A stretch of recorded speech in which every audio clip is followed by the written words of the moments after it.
कृष्ण कृष्ण हरे हरे हरे राम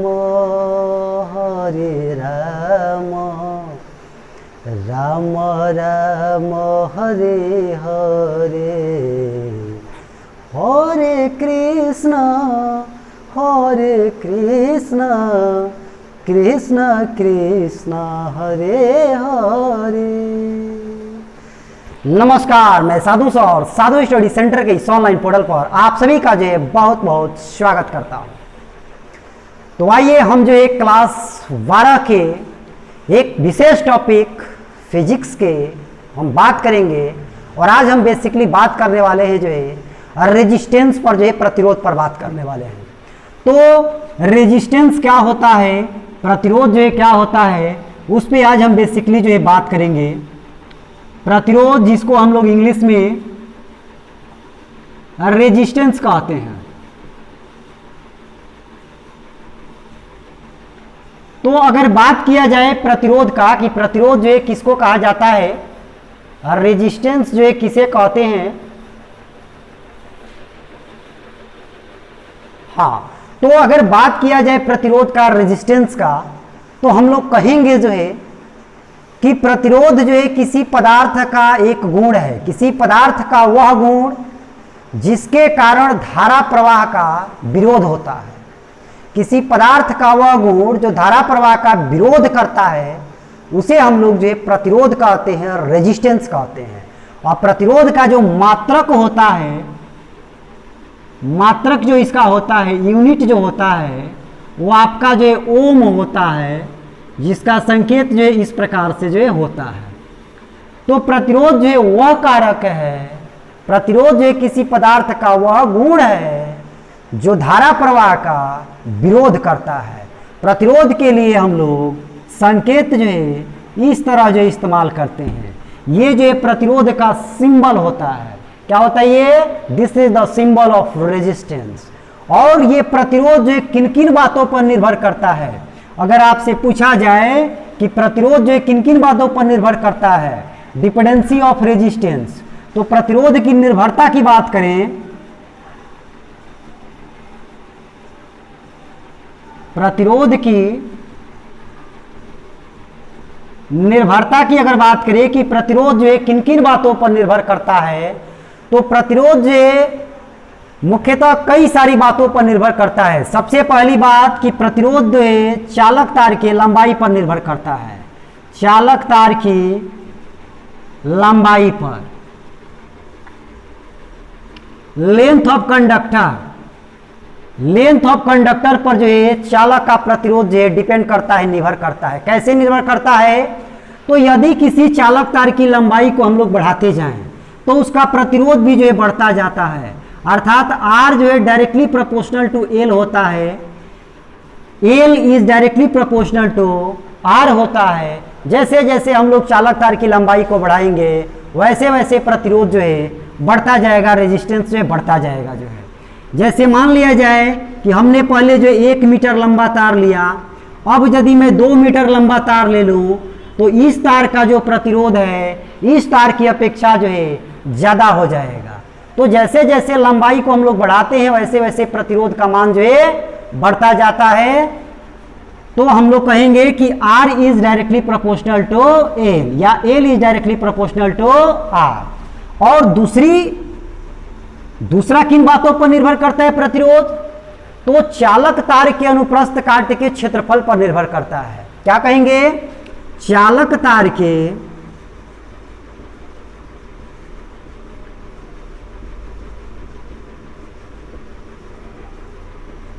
अनुप्रस्थ काट का क्षेत्रफल, चालक तार के अनुप्रस्थ काट के क्षेत्रफल पर भी जो है चालक का प्रतिरोध जो निर्भर करता है। इसका मतलब जो है ये हुआ कि जितना हम चालक तार के मोटाई को बढ़ाते जाएंगे उस तार का प्रतिरोध उतना ही कम होगा, और जितना ही किसी चालक तार के मोटाई को हम घटाते जाएंगे उसका प्रतिरोध उतना ही ज्यादा होगा। तो यदि आपसे कोई पूछता है कि एक मोटा तार है और एक पतला तार है, किस तार का प्रतिरोध जो है ज्यादा होगा, तो आपका जवाब होना चाहिए कि पतले तार का जो प्रतिरोध है, रेजिस्टेंस है, वो ज्यादा होता है। और मोटे तार का प्रतिरोध जो है कम होता है। तो किसी चालक का प्रतिरोध जो है चालक तार के अनुप्रस्थ काट के क्षेत्रफल पर भी निर्भर करता है, और ये जो है उस क्षेत्रफल के व्युत्क्रमानुपाती होता है, इन्वर्सली प्रोपोर्शनल होता है। तो कहेंगे कि R is inversely proportional to cross sectional area of conductor. किसी चालक के अनुप्रस्थ काट के क्षेत्रफल का ये व्युत्क्रमानुपाती होता है, अर्थात जैसे जैसे हम लोग जो क्षेत्रफल को बढ़ाएंगे प्रतिरोध का मान घटेगा, जैसे जैसे क्षेत्रफल को हम लोग घटाएंगे प्रतिरोध का मान जो है बढ़ेगा। तो यदि A इंक्रीज करे, क्षेत्रफल यदि बढ़ता है तो रेजिस्टेंस आपका जो है घटता है, और यदि क्षेत्रफल आपका घटता है, क्षेत्रफल घटता है तो इसका मतलब कि रेजिस्टेंस जो है बढ़ता है, R जो है बढ़ता है। ठीक, तो इस बात को आप लोगों को याद रखना है जो है। और जो है किसी चालक का प्रतिरोध किन बातों पर निर्भर करता है, तो ताप पर निर्भर करता है, टेम्परेचर पर निर्भर करता है। जैसे जैसे किसी चालक तार का ताप हम बढ़ाते जाएंगे वैसे वैसे उसका प्रतिरोध भी जो है बढ़ता जाएगा। तो हम कहेंगे कि चालक तार के ताप पर, चालक का तार के ताप पर भी जो है निर्भर करता है। चालक तार का ताप जितना ही ज़्यादा हम बढ़ाएंगे उतना ही प्रतिरोध का मान जो है बढ़ता जाएगा। जैसे कि एक कंडक्टर कोई है, यदि वो हीट हो गया तो उसका प्रतिरोध जो है पहले की अपेक्षा जो है बढ़ जाता है। ठीक, चलें अब चौथी बातें जो है चालक की प्रकृति पर निर्भर करता है कि हमने चालक जो है किस तरह का लिया है, कौन से मटेरियल का हमने चालक लिया है। वो चालक जो है तांबा का है कि सोना का है कि चांदी का है कि लोहा का है, किस मटेरियल का हमने जो है चालक लिया है। तो चालक की प्रकृति पर भी जो है चालक का प्रतिरोध जो है निर्भर करता है, चालक की प्रकृति पर। नेचर ऑफ कंडक्टर पर जो है चालक का प्रतिरोध जो है निर्भर करता है। जैसे चांदी का प्रतिरोध जो है सबसे कम होता है, इसीलिए चांदी को जो है सुपर कंडक्टर कहा जाता है। Silver is a super conductor होता है, चांदी क्या होता है, सुपर कंडक्टर होता है, सबसे बढ़िया कंडक्टर होता है, सबसे बढ़िया जो है चालक होता है। उसके बाद आपका जो है सोना होता है, उसके बाद तांबा होता है, उसके बाद एल्युमिनियम होता है। तो हम जिस तरह के पदार्थ का उपयोग करेंगे उसका अलग अलग जो है प्रतिरोध होगा। तो ये प्रतिरोध जो है यही आपकी 3-4 बातों पर जो है निर्भर करते हैं। तो यहाँ से यदि हम इन दो बातों को जो है देखें, तो इससे एक फॉर्मूला जो है निकल के आता है। इससे एक जो है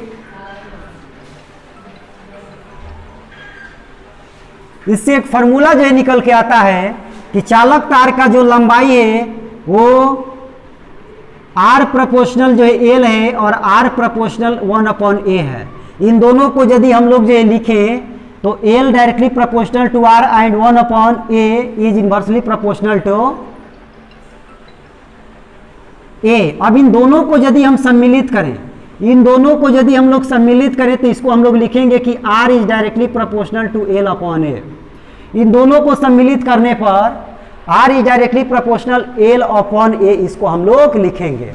अब ये समानुपाती का चिन्ह जब हम लोग हटाते हैं तो कोई ना कोई एक नियतांक देते हैं, कोई ना कोई एक कांस्टेंट देते हैं। तो यहाँ पर कोई कांस्टेंट होगा उसको हम लोग रो देंगे, तो R बराबर रो L/ में ये आपका A हो जाएगा। तो इस प्रकार से प्रतिरोध का जो फॉर्मूला है, रेजिस्टेंस है, R बराबर रो L/A। इस रो को हम लोग जो है प्रतिरोधकता के नाम से जो है जानते हैं।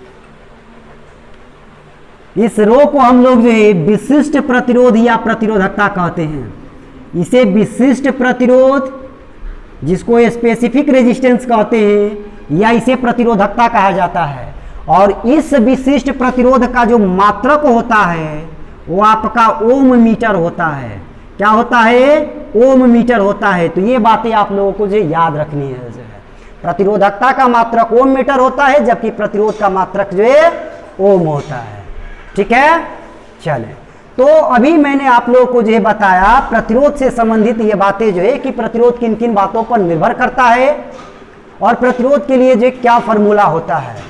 तो R बराबर रो L/A आपको याद रखना है। अब देखिए, यहां से यदि आपसे पूछा जाए कि एक ओम को डिफाइन कीजिए कि एक ओम को परिभाषित हम लोग कैसे करेंगे जो है।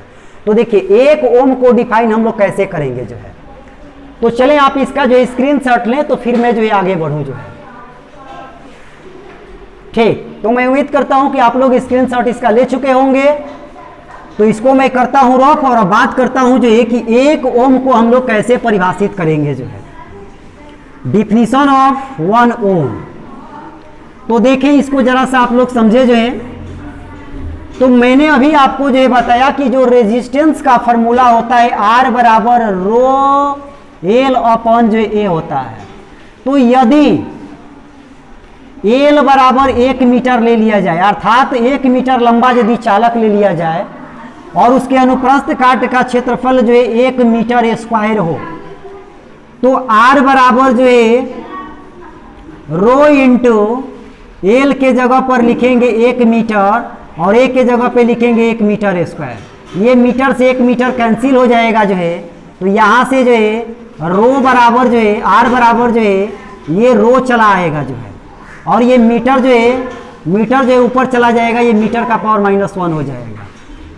तो यहाँ से हम ये कह सकते हैं कि R बराबर जो है रो हो गया। तो हम लोग इसको परिभाषित करेंगे कि यदि किसी चालक तार की लंबाई जो है 1 मीटर हो और उसके अनुप्रस्थ काट का क्षेत्रफल 1 मीटर स्क्वायर हो, तो उस चालक तार का जो प्रतिरोध होता है 1 ओम होता है। तो इस प्रकार से 1 ओम को हम लोग जो डिफाइन कर सकते हैं। और देखिए यहाँ से एक चीज जो है हम लोग थोड़ा सा और देख लें कि यदि जो है R बराबर जो है रो एल अपॉन में ए है, तो यहाँ से रो बराबर जो है क्या होगा, तो कहेंगे कि R ए बटा में जो है एल होगा। तो यहाँ से अभी मैंने आपको जो है बताया कि इस रो का जो मात्रक होता है ओम मीटर होता है। तो कैसे ओम मीटर होता है इसको भी मैं डिफाइन जो है कर दे रहा हूं यहाँ पर।